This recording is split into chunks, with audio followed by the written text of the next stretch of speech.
So I'd like to share a little bit about where I am in my course design for pharmacology technicians, the course that I'm revamping for Edit 6200. And this is part 2 of the design project when we're doing wireframing and different things. I'm not quite as far as I would like to be, but I'm going to share where I am at the moment and the groundwork for laying out some of the steps. So this particular course will be hosted on D2L Brightspace. We are transitioning to that. So I currently have a sandbox which I've created, and this is in the student view.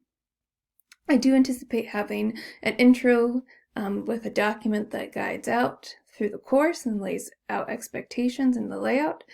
But each module then, I have 3 different modules you can see out to the side, and then the final wrap-up as well should follow this particular format. Now I don't have things built in quite yet, and when we go back to my course outline, we'll go through what each of these mean. But there will be a link to the actual learnings themselves with several lessons that'll be within an Articulate storyline build that will have all of the pertinent information, patient cases, and some of the assessment that will be used. There will be a separate link for patient cases for students to take notes, and they'll be able to download that and use that so they wouldn't have to always go back to the Articulate modules, as well as they will get copies of the drug tables. And then I plan to incorporate what's already working and have a link to the disease state specific Quizlet that we have. And to give you an idea of why I'm structuring this, and especially when we get into the content, I'm now going to flip over and show you what they had been working with as an example. So here you see slides of currently existing content that the students get via Articulate, and then they also have a copy of these slides. And it's just a lot of information overload. And so the goal is to redesign these in a similar format. The layout's not too bad content-wise chunking, but just doing some tweaks to make it a little more palatable. Taking a lot, knowing drugs and lumping them together is pretty helpful, especially if they have to know which these students do, side effects and particular interactions, as those tend to be, not always, but tend to be class effects. So if you know what class they go in, it'll be a lot easier to recall. So I've chunked it out that way, as opposed to having by mechanism of action, which is the class, and then by condition, because a lot of these drugs do cross over, but it's very difficult for volume to take in, cognitive overload. So I've tried to mitigate that by chunking appropriately, as we'll see in my outlines. And so flipping back over to the design, that's why it is spaced out that way. And the most important piece are the drug tables, so that's why that'll be the key reference included, because that'll be the focus of the content, whereas some of the pathophysiology and stuff is not required for their exam. It helps understand, but not necessarily needed as extraneous study material, so I have chosen not to include it in their student work that they will have to study off of. So if we look at our course design that I have, so we have each table, I've separated it into pages, kind of follows this layout of a topic and task, content, modality, learning objectives, and the ideas for evaluation. So our intro is just going to be laying things out. It'll be a document or a screenshot or a PowerPoint slide that orients them to it.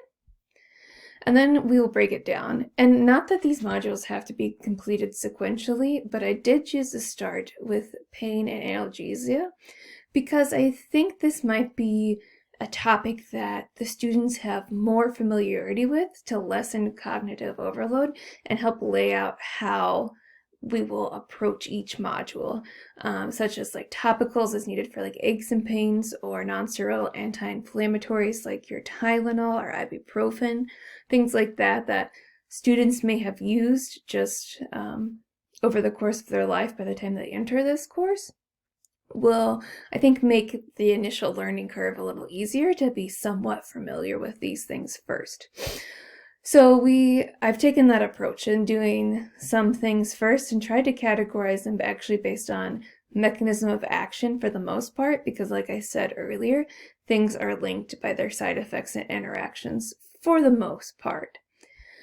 Some things are slightly different, just based on also progression of how we might treat a patient is how it's built, and I'll try to work that into later on after we go through each class or overarching larger class into a patient case as well.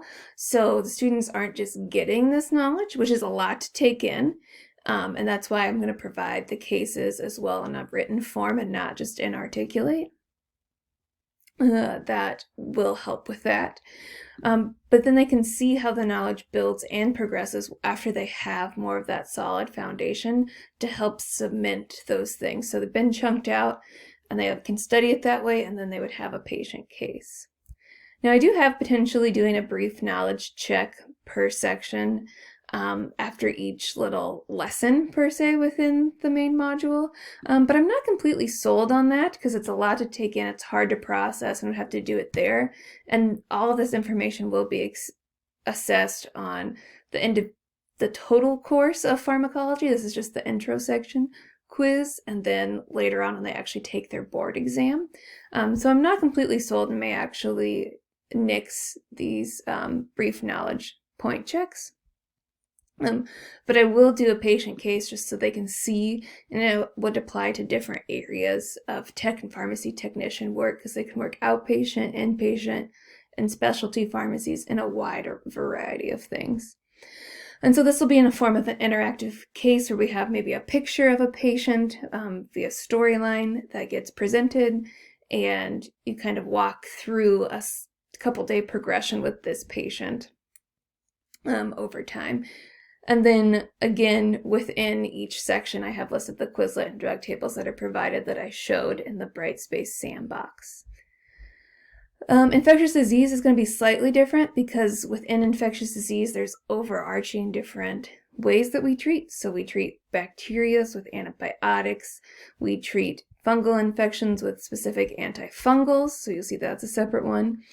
And then we treat antivirals, so viral cases separately. And you'll see, at least for the antibiotics that I follow and antifungals, follow the same like mechanism of action. That's what these are, based on mechanism of action, because a lot of these do get grouped, have the same side effects, whether they're intravenously administered or orally administered things. So we have a lot of things there. The one difference is our antivirals, because this is how technicians would likely see them, are associated with a particular, more specific disease state.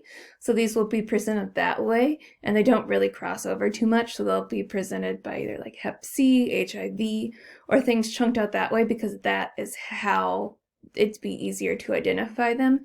And again, they have specific classes within that will then be done by mechanism of action. So we're still following, it's just a more tiered approach, but the same thing earlier.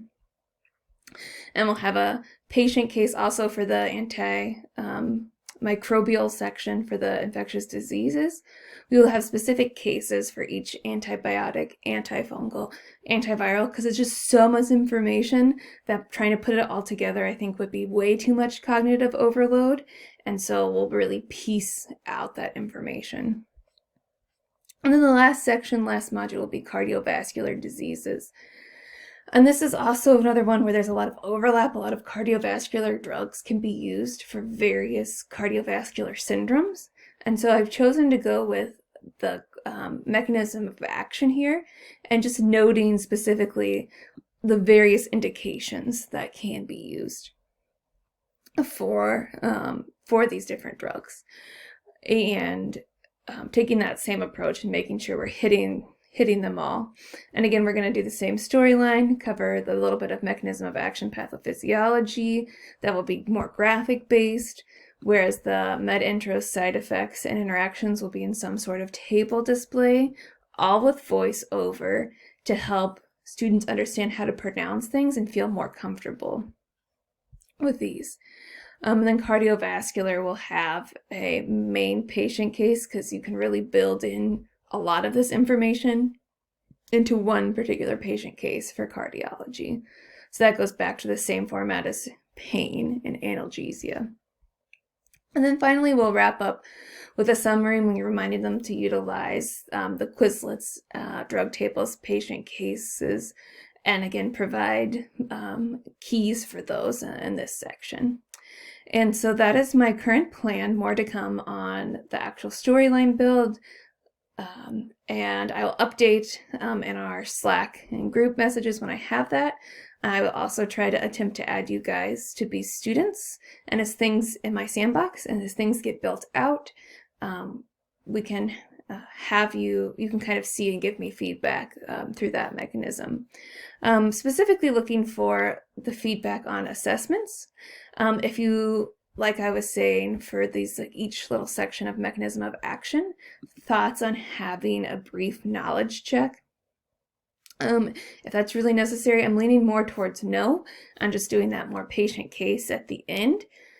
But I'm open to your thoughts, and that's the main piece of feedback that I'm kind of leaning on right now. But if you have anything else, recommendations for storyline or when to not use audio and how to break down this really technical information, I'm really happy to hear it. So thank you guys, and I look forward to your feedback.